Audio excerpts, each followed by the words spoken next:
Hi ಎಲ್ರಿಗೂ welcome back to my channel Vani Pradeep Kumar. ಎಲ್ಲರೂ ಹೇಗಿದ್ದೀರಾ? ಎಲ್ಲರೂ ಸಂತೋಷವಾಗಿ ಆರೋಗ್ಯವಾಗಿದ್ದೀರಾ ಅಂತ ಅಂದ್ಕೊಳ್ತೀನಿ. ಸೊ ಇದೇನಿದು ಎಲ್ಲಿ ಗೆಟಪ್ ಎಲ್ಲ ಚೇಂಜ್ ಆಗಿಬಿಟ್ಟಿದೆ ಅಂತ ಅನ್ಕೋತಾ ಇದ್ದೀರಲ್ವ.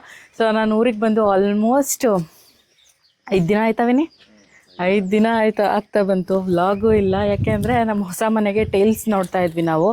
ಸೊ ಹಂಗಾಗಿ ಅಪ್ಪಾಜಿ ಸೆಲೆಕ್ಷನ್ ಮಾಡಿ ಬನ್ನಿ ಅಂತ ಹೇಳ್ಬಿಟ್ಟು ಕರೆಸಿದ್ರು. ಯಾಕೆಂದರೆ ನಾವು ಒಂದು ಹೇಳೋದು, ಅವ್ರದ್ದೊಂದು ಆಗೋದು, ಮತ್ತು ಅದೇನಕ್ಕೆ ಹಾಕ್ಸಿದ್ರಿ ಅಂತ ನಾವು ಕೇಳೋದು ಅಂತ ಆಗಬಾರ್ದು ಅಂತ ಹೇಳ್ಬಿಟ್ಟು ಸೊ ಕರೆಸಿದ್ರು. ಹಾಗಾಗಿ ಬಂದಿದ್ವಿ. ಹಂಗೆ ಪಾಪದೊಂದು ಪೂಜೆ ಇತ್ತು ಇವತ್ತು. ಹಂಗಾಗಿ ಅದಕ್ಕೆ ಪೂಜೆನಾದರೂ ಮಾಡಿಸ್ಬಿಡೋಣ. ಅದು ಹುಟ್ಟಿದಾಗಲೇ ಹೇಳಿದರು ಅವನಿಗೆ, ಇದೊಂದು ಪೂಜೆ ಮಾಡಿಸ್ರಿ ಅಂತ ಹೇಳ್ಬಿಟ್ಟು. ಸೊ ಹಾಗಾಗಿ ಇದೊಂದು ಪೂಜೆ ಮಾಡಿಸ್ಬಿಡೋಣ, ಇವಾಗ ಹೆಂಗಿದ್ರು ಬಂದಿದ್ದೀವಿ ಅಂತ ಹೇಳ್ಬಿಟ್ಟು ಅದನ್ನು ಮಾಡಿಸ್ಕೊಂಡು ಹೋದರೆ ಆಯಿತು ಅಂತ ಹೇಳ್ಬಿಟ್ಟು ಪೂಜೆಗೆಲ್ಲ ಹೇಳಿದ್ವಿ. ಸೊ ನನ್ನ ಹಸ್ಬೆಂಡ್ಗೂ ಬರೋಕ್ಕೆ ಹೇಳಿದ್ದೀವಿ ಇವತ್ತು. ಅವ್ರು ಆಲ್ರೆಡಿ ಬಂದು ದಾವಣಗೆರೆಯಲ್ಲಿ ಉಳ್ಕೊಂಡಿದ್ದಾರೆ. ಸೊ ನಾವು ಬೆಳಗ್ಗೆ ಮನೆ ಹತ್ರ ಬಂದು ಹೋಗೋಣ ಅಂತ ಹೇಳ್ಬಿಟ್ಟು ಇಲ್ಲಿ ಮನೆ ಹತ್ರ ಬಂದೆ. ಸೊ ಅಲ್ಲೊಂದು ಪೂಜೆ ಇದೆ ಹರಿಹರದಲ್ಲಿ, ಆ ಪೂಜೆ ಹೇಳಿದ್ದೀವಿ. ಅದೊಂದು ಪೂಜೆದೊಂದು ಮಾಡಿಸ್ಕೊಂಡು ಅಲ್ಲಿಂದ ಹಾಗೆ ಬೆಂಗಳೂರು ಹೋಗೋದು ಇವತ್ತು. ಸೊ ಪಾಪುನ ಅಪ್ಪಾಜಿ ಮತ್ತು ಅಮ್ಮ ಇಬ್ಬರು ಸ್ನಾನ ಮಾಡಿಸಿ ರೆಡಿ ಮಾಡಿಸ್ತಾ ಇದ್ದಾರೆ. ಇಲ್ಲಿ ನೋಡಿ ಖುಷಿ, ಅವನಿಗೆ ಸಿಕ್ಕಾಪಟ್ಟೆ ನಿದ್ದೆ ಅವನಿಗೆ. ಹಾಯ್ ಹೇಳು ಖುಷಿಮ್ಮ, ಹಾಯ್ ಹೇಳು. ನಮ್ಮ ತಮ್ಮ ಅದನ್ನೇ ಹೇಳ್ತಾ ಇದ್ದಾರೆ, ಡೈಲಿ ಇಷ್ಟೊತ್ತಿಗೆ ಎದ್ದೇಳಿಸ್ಬಿಡುವಕ್ಕ ಅವನ್ನ, ಶಾಂತ ಮೂರ್ತಿ ಥರ ಇರ್ತಾನೆ ಅಂತ. ಇಲ್ಲಾಂದ್ರೆ ಏನವಿನಿ ಏನೋ ಅಂದೆಲ್ಲ ಕಂಕಮೂರ್ತಿ ಆಗ್ಬಿಡ್ತಾನೆ, ಅಷ್ಟು ಕೀಟ್ಲೆ ಮಾಡ್ತಾ ಇರ್ತಾನೆ. ಇಲ್ಲಂತೂ ಹಬ್ಬ ಅವನಿಗೆ. ನಮ್ಮ ಟೆರೆಸ್ ಮೇಲಂತೂ ಎಷ್ಟು ಚೆನ್ನಾಗಿ ಕಾಣಿಸುತ್ತೆ ಗೊತ್ತಾ ವ್ಯೂ. ನೀವು ನೋಡ್ರಿ ಎಷ್ಟು ಚೆನ್ನಾಗಿ ಗುಡ್ಡ ಎಲ್ಲ ಕಾಣಿಸುತ್ತೆ, ತುಂಬ ಚೆನ್ನಾಗಿ ಕಾಣಿಸುತ್ತೆ. ಗಾಳಿ ಅಂತೂ ಸಿಕ್ಕಾಬಿಟ್ಟೆ ಜೋರಾಗಿ ಬೀಸ್ತಾ ಇರುತ್ತೆ. ವ್ಲಾಗ್ ಮಾಡೋ ಪ್ಲ್ಯಾನ್ ಏನು ಇರಲಿಲ್ಲ. ಸೊ ಇದು ಒಂದು ಪೂಜೆದೊಂದು ಇರಲಿ ಪಾಪುದು ಅಂತ ಹೇಳ್ಬಿಟ್ಟು ಮಾಡಿಕೊಂಡೆ. ಇನ್ನು ಟೈಮ್ ಬೇರೆ ಆಯಿತು, ಹೊರಡಬೇಕು ಅಲ್ಲಿಗೆ. 7 ಗಂಟೆ ಅಷ್ಟರೊಳಗೆ ಅಲ್ಲಿರ್ಬೇಕಂತೆ. ಸೊ ಬೇಗ ಯಾವುದೋ ಒಂದು ಸೀರೆ ಇತ್ತು, ಏನೇನೋ ಇತ್ತು, ನಾನು ಏನೋ ಪ್ಲ್ಯಾನ್ ಮಾಡಿಕೊಂಡೇ ಬರಲಿಲ್ಲ. ಅಮ್ಮ ಈ ಥರದ್ದು ನನ್ನದೇ ಒಂದು ಸೀರೆ ಇತ್ತು, ಅದಕ್ಕೆ ಏನೇನೋ ಪೇರ್ ಮಾಡ್ಕೊಂಡು ರೆಡಿಯಾಗಿದ್ದೀನಿ. ಸೊ ಇವಾಗ ಬೇಗ ಮನೆ ಹತ್ರ ಹೋಗ್ಬಿಟ್ಟು ಪಾಪು ಕರ್ಕೊಂಡು ಹೋಗೋದು. ಹಂಗೆ ಮನೆ ತೋರಿಸ್ತೀನಿ. ಇದು ಮೇಲ್ಗಡೆ ಇದು ಮುಂಚೆ ನಾನು ಲಾಸ್ಟ್ ವೀಡಿಯೋದಲ್ಲಿ ತೋರಿಸಿದಾಗ ಇದೆಲ್ಲ ಏನೂ ಆಗಿರಲಿಲ್ಲ ಮೇಲ್ಗಡೆದು. ಇದು ಇವಾಗ ಮೇಲ್ಗಡೆ ಎಲ್ಲ ಕಟ್ಟಿ ಮುಗಿಸಿದ್ದಾರೆ. ಇದೆಲ್ಲ ಏನೇನು ಇದು ಒಳಗಡೆ ಕಂಬಿಗಳು ಇಟ್ಟಿರೋದು, ಸೆಂಟ್ರಿಂಗ್ಸ್ ಎಲ್ಲ ಹಾಕಿದ್ದಾರೆ. ಅದರಲ್ಲಿ ಏನು ಕಾಣಿಸ್ತಾ ಇಲ್ಲ. ಇದು ಒಂದು ರೂಮ್ ಇದೆ, ವಾಶ್ರೂಮ್ ಇದೆ, ಒಂದೆಲ್ಲ ನೋಡ್ಕೊ ತೋರಿಸು.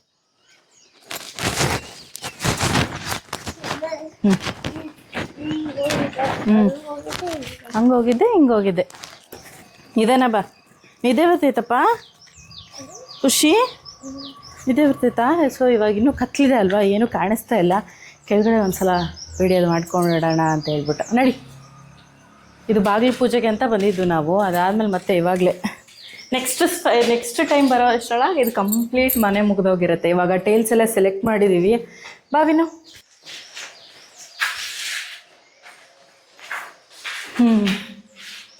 ಇದೆಲ್ಲ ತೊಗೊಂಬಂದು ಇಡೋದಕ್ಕೆ ಸಿಕ್ಕಾಪಟ್ಟೆ ಎಷ್ಟು ವಜ್ಜೆ ಇದೆ ಅಲ್ಲ. ಇಲ್ಲಿ ಟಿ ವಿ ಯೂನಿಟ್ಟು ಈ ವಾಲಿಗೆ, ಇಲ್ಲಿ ವಾಲಿಂಗ್ ಅಂತ ನಾನು ಹೇಳಿದ್ದೀನಿ. ಬಾ, ಯಾಕಪ್ಪ ಕುತ್ಕೊಂಡೇ ಬಿಟ್ಟೆ. ಎಲ್ಲ ಟೇಲ್ಸ್ಗಳೆಲ್ಲ ಇಲ್ಲಿ ಸ್ಟಾಕ್ ಮಾಡಿಸಿದ್ದಾರೆ, ಕಂಪ್ಲೀಟ್ ಇಲ್ಲೆಲ್ಲ ಸ್ಟಾಕ್ ಆಗಿದೆ. ಇದು ಕಿಚನ್. ಸ್ವಲ್ಪ ಬೆಳಕಿರ್ಬೇಕಾಗಿತ್ತಲ್ಲ ವಿನೋ, ಲೈಟ್ ಯಾವುದೂ ಇಲ್ಲ ವಿನೋ. ಹೌದಾ, ಹಾಯ್ ಬಾ ಬಾ ಬಾ ಪಪ್ಪು. ಈ ಕಡೆ ರೂಮೊಂದು ಎಲ್ಲ ಲಪ್ಪ ಆದಮೇಲೆ ಒಂದು ಲೆವೆಲಿಗೆ ಕಾಣಿಸ್ತಾ ಐತೆ ಹಿಂಗೆ ಬರ್ಬೋದು ಅಂತ. ಟೇಲ್ಸ್ ಹಾಕಿದ್ಮೇಲೆ ಪೂರ್ತಿ ಕಂಪ್ಲೀಟಾಗಿ ಗೊತ್ತಾಗುತ್ತೆ. ಇದು ಒಂದು ರೂಮು, ಗಾಳಿ ಮಾತ್ರ ಸಕ್ಕತ್ತಾಗಿ ಬೀಸುತ್ತೆ. ಮತ್ತು ಇಲ್ಲಿ ಅಟ್ಯಾಚ್ ವಾಶ್ರೂಮು. ಎದ್ದೇಳ ಮಚ್ಚಿನ, ನೋಡು ಗಲೀಜಾಗ್ಬಿಡುತ್ತೆ ಎಲ್ಲ ನೀನು ಹಂಗೆ ಬಿದ್ದರೆ. ಒಂದು ಕಾಮನ್ ಟಾಯ್ಲೆಟ್ ವಾಶ್ರೂಮು, ಒಂದು 2ನೇ ಬೆಡ್ರೂಮು. ಸೊ ಇಷ್ಟಿದೆ. ಅಪ್ಪಾಜಿ ಕಿಟಿಕಿಗೆಲ್ಲ ಚಟ್ಟ ಎಲ್ಲ ತೊಗೊಂಬಂದಿದ್ದಾರೆ. ಅದೊಂದು ಸ್ವಲ್ಪ ಎಲ್ಲ ರೆಡಿ ಮಾಡಬೇಕು. ಆಲ್ಮೋಸ್ಟ್ ಇನ್ನೊಂದು ತಿಂಗಳು, ಇನ್ನೊಂದು 1.5 ತಿಂಗಳಾದರೆ ಕಂಪ್ಲೀಟ್ ಆಗುತ್ತಲ್ಲವೇನೆ. ಅಷ್ಟು ಬೇಕು. ಅದಾದಮೇಲೆ ನನ್ನ ಹಸ್ಬೆಂಡು ಇಂಟೀರಿಯರ್ ಕೆಲಸ ಒಂದು. ಸೊ ಅದೊಂದಿಷ್ಟು ಜೊತೆ ಮುಗೀತು. ಪಾಪುನ ರೆಡಿ ಮಾಡಿಸಿದ್ದಾರೆ ಅನಿಸುತ್ತೆ. ಸೊ ಹೋಗೋಣ, ಅಲ್ಲಿಂದ ಬೇಗ ಹೊರಡಬೇಕು. ಖುಷಿ ಏನು ಆಟ ಅಂತೀರ ಖುಷಿದು, ಮಣ್ಣಲ್ಲಿ ಅಲ್ಲಿ ಇಲ್ಲಿ ಇದಿಷ್ಟು ಥರ ಕೆನಾಫಿ ಥರ ಬರುತ್ತೆ ಕೆಳಗಡೆ, ಪಾರ್ಕಿಂಗ್ ಕೆನಾಫಿ ಥರ. ದೊಡ್ಡ ದೊಡ್ಡ ಮರಗಳಿವೆ, ಚೆನ್ನಾಗಿ ಗಾಳಿ ಬೀಸುತ್ತೆ. ಖುಷಿ ಬರ್ತೀಯಲ್ಲಮ್ಮ ಊರಿಗೆ, ಇಲ್ಲೇ ಇರ್ತೀಯಾ? ಪಪ್ಪ ಹತ್ರ ಪಪ್ಪ ಬರ್ತಾರಂತೆ. ಪಪ್ಪ ಜೊತೆ ನಾವೀಗ ಬೆಂಗಳೂರು ಹೋಗ್ತೀವಿ. ನೀನು?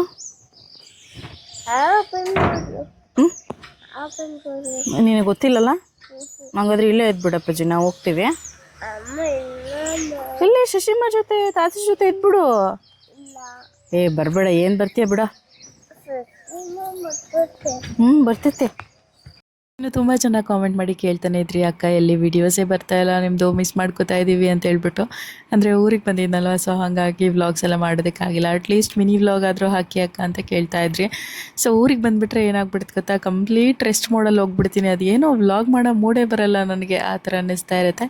ಇನ್ನು ಮನೆ ನೋಡಿದ್ರಲ್ಲ, ಅಷ್ಟರವರೆಗೂ ಬಂದಿದೆ, ಟೈಲ್ಸ್ ಎಲ್ಲ ಸೆಲೆಕ್ಟ್ ಮಾಡಿಕೊಂಡು ಬಂದಿದ್ದಾಯಿತು. ಇನ್ನು ಪಾಪು ಪೂಜೆ ಅಂತ ಹೇಳಿದ್ನಲ್ಲ, ಏನು ಅಂತ ಹೇಳಿದ್ರೆ ಒಂದು ಜ್ಯೇಷ್ಠ ನಕ್ಷತ್ರ, ಹಾಗಾಗಿ ಜ್ಯೇಷ್ಠ ಹೋಮ ಮಾಡಿಸ್ಬೇಕು ಅಂತ ಹೇಳಿದರು. ಅಂದರೆ ನಾವು ಹುಟ್ಟಿದ ನಕ್ಷತ್ರ ದಿನಾಂಕ ಅಂದರೆ ಟೈಮ್ ನೋಡಿ ಒಂದು ಜಾತಕ ಅಂತ ಬರುತ್ತಲ್ಲ, ಸೊ ಅದರಲ್ಲಿ ಸ್ವಲ್ಪ ಇವನಿಗೆ ಇದು ಜ್ಯೇಷ್ಠ ನಕ್ಷತ್ರದ್ದು ಹೋಮ ಮಾಡಿಸ್ಬೇಕು ಅಂತ ಇತ್ತು. ಅದನ್ನು ಸ್ವಲ್ಪ ಹೋಲ್ಡ್ ಮಾಡಿ ಮಾಡಿ ಮಾಡಿ ಮಾಡ್ಸೋಕ್ಕೆ ಆಗ್ತಾ ಇರಲಿಲ್ಲ. ಅಪ್ಪಾಜಿ ಯಾಕೋ ತುಂಬ ಹಠ ಮಾಡ್ತಾನೆ ಅಂತ ಹೇಳ್ಬಿಟ್ಟು, ಸರಿ ನಾವು ಒಬ್ರು ಗುರುಗಳು ಕೇಳ್ತೀವಿ, ಅವ್ರ ಹತ್ರ ಕೇಳಿಸ್ಕೊಂಡು ಅವ್ರ ಗುರುಗಳು ಇಲ್ಲ ಮಾಡಿಸಿ, ಇದು ತುಂಬ ಚೆನ್ನಾಗಾಗತ್ತೆ, ಅವನಿಗೆ ಹೆಲ್ತ್ ಆಗಿರ್ಬೋದು, ಅವನು ಇನ್ನೂ ಹ್ಯಾಪಿಯಾಗಿ ಇನ್ನೂ ಚೆನ್ನಾಗಿರ್ತಾನೆ ಅಂತ. ಇನ್ನು ಈ ಥರ ನಕ್ಷತ್ರ ಇದ್ದವ್ರು ಇನ್ನೂ ಮಕ್ಕಳು ತುಂಬ ಡಲ್ಲಾಗಿರ್ತಾರಂತೆ, ಮಲಗಿದ ಹತ್ರನೇ ಮಲಗಿರ್ತಾರಂತೆ. ಸೊ ಆ ಥರ ಎಲ್ಲ ಇರುತ್ತಂತೆ. ಪಾಪು ಏನಿಲ್ಲ, ತುಂಬ ನಾರ್ಮಲ್ ಆ್ಯಕ್ಟಿವ್ ಆಗೇ ಇರ್ತಾನೆ. ಬಟ್ ಸಮ್ಟೈಮ್ಸ್ ಏನಾದರೂ ತುಂಬ ಅಂದರೆ ಹಠ ಮಾಡೋದು, ಕಿರಿಕಿರಿ ಜಾಸ್ತಿ ಆಗಿಬಿಡುತ್ತೆ. ಹಂಗಾಗಿ ಇದೊಂದು ಮಾಡಿಸ್ಬಿಟ್ರೆ ನಮಗೂ ಕೂಡ ಸಮಾಧಾನ ಅಂತ ಅನಿಸುತ್ತೆ. ಅವ್ರು ಹೇಳಿದ ಮೇಲೂ ನಾವು ಮಾಡಿಸ್ದೆ ಹೋದರೆ ಚೆನ್ನಾಗಿರಲ್ಲ ಅಲ್ವಾ. ಒಂದೊಂದು ಸತಿ ಕಿರಿಕಿರಿ ಅಂದರೆ ಸುಮ್ಮನೆ ಏನಕ್ಕೆ ಅಳ್ತಾನೆ ಅಂತಲೇ ಗೊತ್ತಾಗಲ್ಲ, ಹಂಗಾಗ್ತಾ ಇರುತ್ತೆ. ಸೊ ಹಾಗಾಗಿ ಇದನ್ನೊಂದೊಂದು ಮಾಡಿಸ್ಬಿಡೋಣ ಅಂತ ಹೇಳ್ಬಿಟ್ಟು ಹೊರಟಿದ್ದೀವಿ. ನಾವು ಹರಿಹರದಲ್ಲಿ ಹರಿಹರೇಶ್ವರ ಟೆಂಪಲ್ ಇದೆ, ಸೊ ಅಲ್ಲೇ ಪೂಜೆನ ಇಟ್ಕೊಂಡಿದ್ದು. ಇನ್ನು ಅಪ್ಪಾಜಿ ಹೂವೆಲ್ಲ ತೊಗೊಂಡು ಬಂದರು. ಬೆಳಗ್ಗೆ ಬೇಗ ಎದ್ದು ರೆಡಿಯಾಗಿ ಹೊರಟಿದ್ವಲ್ವ, ಸೊ ಹಂಗಾಗಿ ಖುಷಿಗೆ ಫುಲ್ಲು ನಿದ್ದೆ ಮಲ್ಕೊಂಡ್ಬಿಟ್ಟಿದ್ದಾನೆ. ನಾವು ಹೋಗ್ತಾ ಸ್ವಲ್ಪ ಹೊತ್ತು ನಿದ್ದೆ ಮಾಡಿಕೊಂಡು ಇನ್ನು ಹರಿಹರೇಶ್ವರ ಟೆಂಪಲ್ ತಲುಪಿದ್ವಿ. ಈ ದೇವಸ್ಥಾನ ಎಷ್ಟು ಚೆನ್ನಾಗಿದೆ ಗೊತ್ತಾ, ನಿಜವಾಗ್ಲೂ ಈ ದೇವಸ್ಥಾನ ನೀವು ನೋಡಲೇಬೇಕು. ಅಷ್ಟು ಚೆನ್ನಾಗಿ, ಅಷ್ಟು ಸುಂದರವಾಗಿದೆ. ಎಲ್ಲ ಕಲ್ಲಿಂದು, ಕಂಪ್ಲೀಟ್ ಕಲ್ಲಲ್ಲೇ ರೆಡಿ ಮಾಡಿರುವಂಥ ದೇವಸ್ಥಾನ ಇದು. ದೇವಸ್ಥಾನ ನಿರ್ಮಾಣ ಆಗಿ ಇಲ್ಲಿಗೆ 803 ವರ್ಷ ಆಗಿದೆ. ಸೊ ಎಷ್ಟು ಹಳೇ ಕಾಲದಲ್ವಾ, ಯಾವುದೇ ಥರ ಗಾಳಿ ಬಂದರು ಮಳೆ ಬಂದರು ಏನಾದ್ರೂ ಇದು ಅಲ್ಲಾಡಿಲ್ಲ ಅಂತ ಹೇಳಿದ್ರೆ ಎಷ್ಟು ಚೆನ್ನಾಗಿ ಆವಾಗಿನ ಟೆಕ್ನಾಲಜಿಲಿ ಕಟ್ಟಿರ್ಬೋದಲ್ವ. ನಾನು ಹೋಗಿ ಕುತ್ಕೊಂಡಿದ್ರೆ ನಾನು ಅದ್ರ ಬಗ್ಗೆನೇ ಯೋಚನೆ ಮಾಡ್ತಾ ಇರ್ತೀನಿ, ಎಷ್ಟು ಚೆನ್ನಾಗಿ ಆವಾಗಿನ ಕಾಲದಲ್ಲೆಲ್ಲ ಆರ್ಕಿಟೆಕ್ಟ್ ಮಾಡಿದಾರಲ್ಲ ಅಂತ ನಾನು ಅಪ್ಪಾಜಿ ಕೇಳಿದೆ.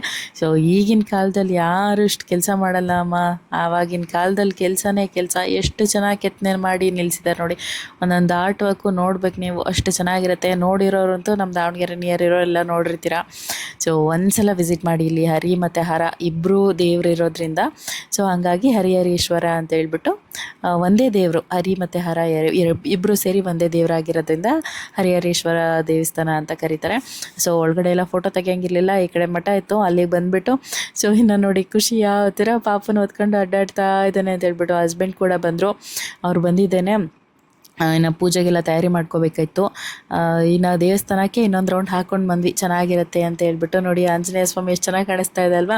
ಸೊ ಹಿಂದ್ಗಡೆ ಬ್ಯಾಕ್ಗ್ರೌಂಡು ಚೆನ್ನಾಗಿತ್ತು. ಪೂಜೆಗಿನ್ನೂ ಸಮಯ ಆಯಿತು, ಅವರು 6 ಗಂಟೆಗೆ ಬನ್ನಿ ಅಂತ ಹೇಳಿದರು. ಸರಿ ಬೇಗ ಹೋಗ್ಬಿಡೋಣ ಅಂತ ಹೇಳ್ಬಿಟ್ಟು ಬಂದರೆ ಅವರು ಇಲ್ಲ ಸ್ವಲ್ಪ ಟೈಮ್ ಆಗುತ್ತೆ, ಇನ್ನೊಬ್ಬರು ಪೂಜೆಲಿದ್ದಾರೆ ಅಂತ ಹೇಳಿದರು. ಸರಿ ಇನ್ನೇನು ಮಾಡೋದು, ದೇವಸ್ಥಾನ ರೌಂಡ್ ಹಾಕೋಣ ಅಂತ ಹೇಳ್ಬಿಟ್ಟು ರೌಂಡ್ ಆಗ್ತಾ ಇದ್ದೆ. ಸೊ ಅದಾದಮೇಲೆ ಮಳೆ ಬರೋಕ್ಕೆ ಶುರು ಆಗಿಬಿಡ್ತು, ಜೋರು ಮಳೆ. ಸ್ವಲ್ಪ ಆಚೆ ಕಡೆಗೆ ಬಂದ್ವಿ, ಇಷ್ಟು ಜೋರು ಮಳೆ ಶುರು ಆಯಿತು. ಸರಿ ಮಳೆ, ದೇವಸ್ಥಾನ ಅದು ಒಂಥರ ತುಂಬ ಚೆನ್ನಾಗಿತ್ತು. ಆ ವೈಬ್ರೇಷನ್ನು, ಕ್ಲೈಮೇಟ್ ಅಂತೂ. ಇನ್ನು ಖುಷಿ ನಮ್ಮಮ್ಮನ ಹಿಂದೆ ಶಶಿಮಾ ಅಂದ್ಕೊಂಡು ನಮ್ಮಮ್ಮನ ಹಿಂದೆನೇ ಸುತ್ತಾ ಇರ್ತಾನೆ. ಸೊ ಪೂಜೆ ಕೂಡ ಶುರು ಆಯಿತು. ಸರಿ ಮಳೆ ನಿಂತಿದೆ, ಬೇಗ ಹೋಗ್ಬಿಟ್ಟು ತಲುಪಿಬಿಡೋಣ ಅಂತ ಹೇಳ್ಬಿಟ್ಟು ಹೊರಡ್ತಾ ಇದ್ವಿ. ಸರಿ ನಾನು ಮತ್ತು ಪಾಪುದು ಇಬ್ಬರದು ಒಂದೊಂದು ಫೋಟೋ ತಗೊಳ್ಳೋಣ ಅಂತ ಹೇಳ್ಬಿಟ್ಟು ತಗೊಳ್ತಾ ಇದ್ವಿ. ಬ್ಯಾಕ್ಗ್ರೌಂಡ್ ಎಲ್ಲ ಚೆನ್ನಾಗಿದೆ ಅಲ್ಲ ಅಂತ ಹೇಳ್ಬಿಟ್ಟು. ಇನ್ನು ನೋಡಿ ಅವನಿಗೆ ಆಲ್ರೆಡಿ ನಿದ್ದೆ, ಬೆಳಗ್ಗೆ ಬೇಗ ಎಬ್ಸಿರೋದ್ರಿಂದ ತುಂಬ ನಿದ್ದೆ ಬರ್ತಾಯಿದೆ. ಸೊ ನಾನಾದರೂ ಬಿಟ್ಟಿಲ್ಲ, ಹೆಂಗೆಂಗೋ ಕರೆದು ಕೂಗು ಒಂದು ಫೋಟೋ ತಗೊಳ್ಳೋಣ ಅಂತ ಹೇಳ್ಬಿಟ್ಟು ತೆಗ್ಸ್ಕೊತಾ ಇದ್ದೀನಿ. ಎಷ್ಟು ಮೆಮೊರೇಬಲ್ ಆಗಿರುತ್ತಲ್ವ ಈ ಥರ ದಿನಗಳೆಲ್ಲ. ಸೊ ಖುಷಿ ಮತ್ತು ನಾನು ಚಿಕ್ಕವನಿರುವಾಗ್ಲೂ ಅಷ್ಟೇನೆ ತುಂಬ ಫೋಟೋಸ್ ತಗೊತಾ ಇದ್ವಿ. ಒಂದು ಮೆಮೊರಿ ಅಪ್ಪಾಜಿಗೆ ಹಂಗಲ್ಲ, ಫೋಟೋಸ್ ಎಲ್ಲ ತಗೋಬಾರ್ದು, ಫೋಟೋಸ್ ಎಲ್ಲ ಇಟ್ಕೋಬಾರ್ದು, ಹಂಗೆಲ್ಲ ಜಾಸ್ತಿ ತಗೋಬಾರ್ದು ಅಂತ ಹೇಳ್ತಾ ಇರ್ತಾರೆ. ಸೊ ಈ ಥರ ಇರುತ್ತೆ. ಇನ್ನು ಪೂಜೆ ಅಲ್ಲಿ ಜಾಸ್ತಿ ಏನು ನಾನು ವೀಡಿಯೋ ಮಾಡ್ಕೊಳ್ಳೋಕ್ಕೆ ಆಗಿಲ್ಲ, ಜಾಸ್ತಿ ಅಲ್ಲ ವೀಡಿಯೋನೇ ಮಾಡ್ಕೊಳ್ಳೋಕ್ಕಾಗಿಲ್ಲ. ಯಾಕೆ ಅಂದರೆ ಅಪ್ಪಾಜಿ ಹತ್ರ ಇತ್ತು ಫೋನು. ನನ್ನ ತಮ್ಮ ಬಂದಿದ್ದರೆ ಅವನಾದರೂ ವಿಡಿಯೋ ಕ್ಯಾಪ್ಚರ್ ಮಾಡಿರೋನು. ನಾನು ಹೇಳಿದೆ ಅಪ್ಪಾಜಿ ಖುಷಿಗಾದರೂ ಕೊಡ್ರಿ ಅಪ್ಪಾಜಿ, ಅವನಾದರೂ ತೆಗಿತಾನೆ ಅಂತ ಹೇಳ್ಬಿಟ್ಟು. ಪೂಜೆ ಮಾಡಬೇಕಾದ್ರೆ ಶ್ರದ್ಧೆ ಭಕ್ತಿಯಿಂದ ಪೂಜೆ ಮಾಡಬೇಕಮ್ಮ ಅಂತ ಹೇಳಿದ್ರು. ಸರಿ ಪೂಜೆನೆಲ್ಲ ಮುಗಿಸ್ಕೊಂಡು ಆಚೆ ಕಡೆ ಬಂದ್ವಿ. ಶ್ವೇತಾ ಕೂಡ ಬಂದಿದ್ಲು, ನಾವು ಬಂದಿದ್ವಿ ಅಂತ ಹೇಳ್ಬಿಟ್ಟು. ಸೊ ಇವಾಗಿನ್ನು ಊರಿಂದ ಬಂದಿದ್ದಾಯಿತು. ನಾನು ಎಕ್ಸ್ಟ್ರಾ ಅಲ್ಲಿ ಏನು ವಿಡಿಯೋನೇ ತೆಗಿಯೋಕ್ಕಾಗಲಿಲ್ಲ. ಪೂಜೆ ಮಾಡ್ತಿರೋದು ವಿಡಿಯೋ ತೆಗಿಬೇಕು ಅಂತ ಖುಷಿ ಕೈಲಾದರೂ ಕೊಡಿ. ನಮ್ಮ ತಮ್ಮ ಬಂದಿದ್ದರೆ ಅವನಾದರೂ ವಿಡಿಯೋ ಶೂಟ್ ಮಾಡ್ತಾ ಇದ್ದ. ಸೊ ಅವ್ನು ಬರಲಿಲ್ಲ, ಅಪ್ಪಾಜಿ ಹತ್ರ ಇತ್ತು ಫೋನ್, ಅಪ್ಪಾಜಿ ಹತ್ರ ಕೊಟ್ಬಿಟ್ಟಿದ್ದೆ. ಅವರು ವಿಡಿಯೋ ಖುಷಿನಾದ್ರು ತೆಗೆದು ಕೊಡಪ್ಪಾಜಿ ಅದೆಲ್ಲ ಏನು ಮಾಡ್ತೀಯಮ್ಮ, ಸುಮ್ಮನೆ ಇರಬೇಡ ಅಂತ ಅಂದರು. ಅದು ವಿಡಿಯೋನೇ ಸಿಕ್ಕಿಲ್ಲ ನನಗೆ ಪೂಜೆದು. ಅಟ್ಲೀಸ್ಟ್ ಒಂದೇ ಒಂದು ಕ್ಲಿಪ್ ಹಾಕೋಣ ಅಂದರೂ ಸಿಕ್ಕಲಿಲ್ಲ. ಅವ್ರ ಫೋನ್ ಇಂಥ ಪೂಜೆ ಟೈಮಲ್ಲಂತೂ ಫೋನೇ ಕೊಡಲ್ಲ. ನೋ ಖುಷಿ ನಾನು ಅವರಂತೂ ಫೋನೇ ಕೊಟ್ಟಿಲ್ಲ. ಸೊ ಅಲ್ಲೇನು ನಂಗೆ ಒಂದು ಕ್ಲಿಪ್ಸು ತಗೊಳಕ್ಕಾಗೆ. ಇವನಿಗೂ ಯಾಕೋ ಬೇರೆ ಸ್ವಲ್ಪ ಮೈಯೆಲ್ಲ ಬಿಸಿ ಬಿಸಿ ಆಗೋಗ್ಬಿಟ್ಟಿದೆ. ನನ್ನನ್ನು ಬಿಟ್ಟು ಇರ್ತಾನೇ ಇಲ್ಲ ಇವನು. ಸೊ ಹಂಗಾಗಿ ಹೋಗ್ಬಿಡ್ತು. ಅಲ್ಲಿಂದ ಊರಿಂದ ಬೆಂಗಳೂರಿಗೂ ವಾಪಸ್ ಬಂದ್ವಿ. ಬೆಳಗ್ಗೆ ಒಂದು ಎಷ್ಟು 12 ಗಂಟೆ ಬಿಟ್ಟಿದ್ವಲ್ಲ ರೀ? ಹಾಂ 12 ಗಂಟೆಗೆ ಬಿಟ್ಟಿದ್ದು. ಇಲ್ಲಿ ಇವಾಗ 4-5 ಗಂಟೆ, ನಾವು ಮನೆಗೆ ಬಂದ 4:15 ಆಗಿತ್ತು. 4:15ಗೆ ಬಂದು ತಲುಪಿದ್ವಿ. ಕಾರಲ್ಲಿ ಬಂದರೆ ಏನು ತುಂಬ ಹೊತ್ತಾಗಲ್ಲ, ಒಂದು 3 ಗಂಟೆಗೆಲ್ಲ ಬಂದುಬಿಡ್ಬೋದು ಆರಾಮಾಗಿ. ಸೊ ಬಂದಿದ್ದೇನೆ, ಇನ್ನೂ ಫ್ರೆಶ್ ಅಪ್ ಕೂಡ ಆಗಿಲ್ಲ, ಹಸ್ವಾಗಿದೆ. ಸೊ ಇನ್ನೂ ಮೈಕ್ ಆನ್ ಮಾಡ್ಕೊಂಡಿದ್ದಾನೆ ನೋಡ್ರಿ ಖುಷಿ. ಖುಷಿ ಕ್ಲೋಸ್ ಮಾಡು. ನನ್ನ ಮೈಕ್ ಆನ್ ಮಾಡ್ಕೊಂಡಿದ್ದಾನೆ. ಹಸು ಬೇರೆ ಆಗ್ಬಿಟ್ಟಿತ್ತಲ್ಲ, ಇವನು ಬೇರೆ ಕಿರಿಕಿರಿ ಮಾಡ್ತಾ ಇದ್ದ. ಇಲ್ಲ ಇವರೇನೆ ಪಲಾವ್ ಮಾಡ್ತೀನಿ ಅಂತ ಹೇಳ್ಬಿಟ್ಟು, ಪಲಾವ್ ಬೇಕು ಪಲಾವ್ ಬೇಕು ಅಂತ ಹೇಳಿದೆ. ನೋಡ್ರಿ ಇಲ್ಲಿ ಕೂಗ್ತಿರೋದು ಮೈಕ್ ಹತ್ರ ಇಟ್ಕೊಂಡು. ತಗೋ ಮಾತಾಡು. ಹೊರಟೋದ. ಪಲಾವ್ ಮಾಡ್ತೀನಿ ಅಂತ ಅಂದರು. ಸರಿ ಅಂತ ಹೇಳ್ಬಿಟ್ಟು ನೀನೇನು ಮಲಗ್ತೀನೋ ಇಲ್ಲ, ಒಂದ್ಸಲ ಹಾಸ್ಪಿಟ್ಲಿಗೆ ಆದರೂ ಕರ್ಕೊಂಡು ಹೋಗಿ ಬರಬೇಕು ಅಲ್ವಮ್ಮ? ನೆನಿಬೇಕಮ್ಮ ಮೈಕು. ಯಾಕೋ ಮೈಯೆಲ್ಲ ಬೆಚ್ಚಗಾಗ್ಬಿಟ್ಟಿದೆ. ಹಾಂ ಈ ಮಳೆ, ಎಷ್ಟು ಮಳೆ ಅಂತ ಅಂದರೆ ಯಪ್ಪ ಕತೆ. ಅಷ್ಟು ಮಳೆ ಸುರಿದೈತೆ ನೋಡಿ, ಎಷ್ಟು ಮಳೆ. ಇವಾಗ ಇನ್ನೂ ಕಡಿಮೆ ಆಗಿದೆ. ಇದ್ಯಾಕಿದು ಮ್ಯಾಂಗೋ ಮೇಲೋಗ್ಬಿಟ್ಟೈತೆ? ಹಾಂ ಮ್ಯಾಂಗೋ ಯಾಕಿಲ್ಲ ಮೇಲೋಗೈತೆ? ನೀವೇ ಇಟ್ಟಿರೋದು ಅಲ್ಲೇ. ಅಲ್ಲ ರೀ, ಫ್ರಿಜ್ಜಲ್ಲಿ ಇಡ್ಬೇಕು ತಾನೆ, ಇಲ್ಲಿಟ್ರೆ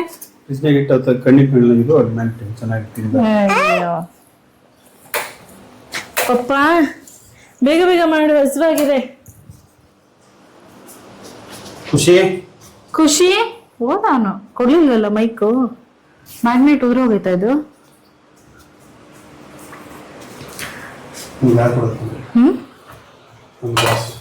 ಗ್ಲಾಸ್ ಏನಕ್ಕೆ? ಯಾವ ಗ್ಲಾಸ್ ರೀ? Water glass. ನೀರು ಕುಡಿಯೋದಾ? ಹೋಗ್ಲಿ ಬಿಟ್ರಿ.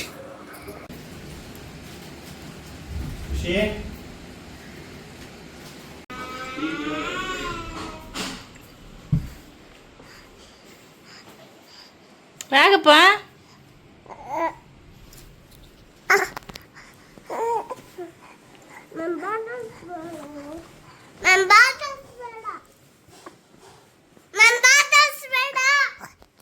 ಮಾತಾಡಿಸ್ತೀನಿ.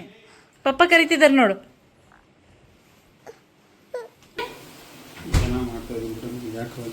ಪಲಾವ್ ಇದನ್ನೆಲ್ಲ ಹಾಕ್ತೀರಾ? ಒಣಮೆಣಸಿನ್ಕಾಯಿ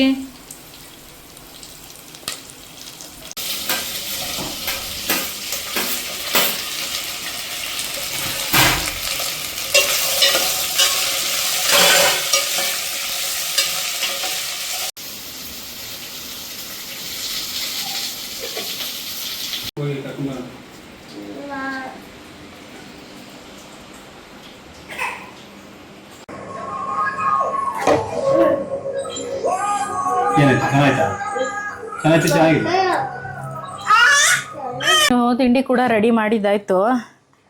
ಎಷ್ಟು 5 ಗಂಟೆ ರೆಡಿ ಮಾಡೋಕೆ ಇಟ್ಟಿದ್ದು 6:15 ಇವಾಗ ತಿಂತಾ ಇದ್ದೀವಿ. ಏನು ಮಾಡಿಬಿಟ್ಟಿದ್ದಾರೆ ಅಂತ ಹೇಳಿದ್ರೆ ರೈಸ್ ಚೆನ್ನಾಗಿ ಹಾಕ್ಬಿಟ್ಟಿದ್ದಾರೆ, ನೀರು ಸ್ವಲ್ಪ ಕಡಿಮೆ ಹಾಕ್ಬಿಟ್ಟಿದ್ದಾರೆ. ಸೊ ಅದು ಒತ್ತೋದಕ್ಕೆ ಶುರು ಆಗ್ಬಿಟ್ಟಿದೆ. ಯಾವತ್ತೂ ಈ ಥರ ಮಾಡಿರಲಿಲ್ಲ, ಇವತ್ತೇ ಎಡವಟ್ಟಾಗಿ ಹೋಗ್ಬಿಟ್ಟಿದೆ, ಹಸುವಾಗ್ಬಿಟ್ಟಿದೆ ಎಲ್ಲರಿಗೂ. ಹೊರಗಡೆ ಹೋಗೋಕ್ಕೂ ಆಗಲ್ಲ, ಮಳೆ ಬೇರೆ ಬರ್ತಾ ಇದೆಯಲ್ಲ. ಸೊ ಹಂಗಾಗಿ ನೀವು ಅವನಿಗೆ ಸಪ್ರೇಟ್ ಮಾಡಿಬಿಡ್ಬೇಕು ತಟ್ಟೆ, ತಿನ್ನೋಕ್ಕೆ ಕೊಡಲ್ಲ ಅವನು. ಪಪ್ಪಂಗೆ ತಿನ್ನಕ್ಕೆ ಕೊಡಪ್ಪ. ಪಲಾವ್ ಟೇಸ್ಟ್ ಚೆನ್ನಾಗಿದೆ.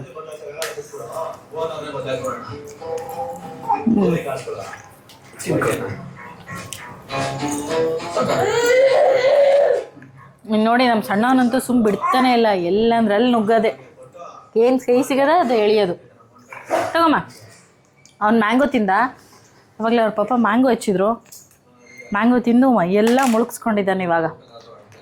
ತಗೋ, ಹಿಡ್ಕೊ ಹಿಡ್ಕೊ ಹಿಡ್ಕೊ ತಟ್ಟೆ ತೊಗೊಂಬಂದ್ರ. ಸೊ ಈ ವ್ಲಾಗ್ನ ನಾನು ಎಲ್ಲಿಗೆ ಏನು ಮಾಡ್ತಾ ಇದ್ದೀನಿ. ಐ ಹೋಪ್ ಈ ವ್ಲಾಗ್ ನಿಮಗೆ ಇಷ್ಟ ಆಗಿದೆ ಅಂತ ಅಂದ್ಕೊಳ್ತೀನಿ.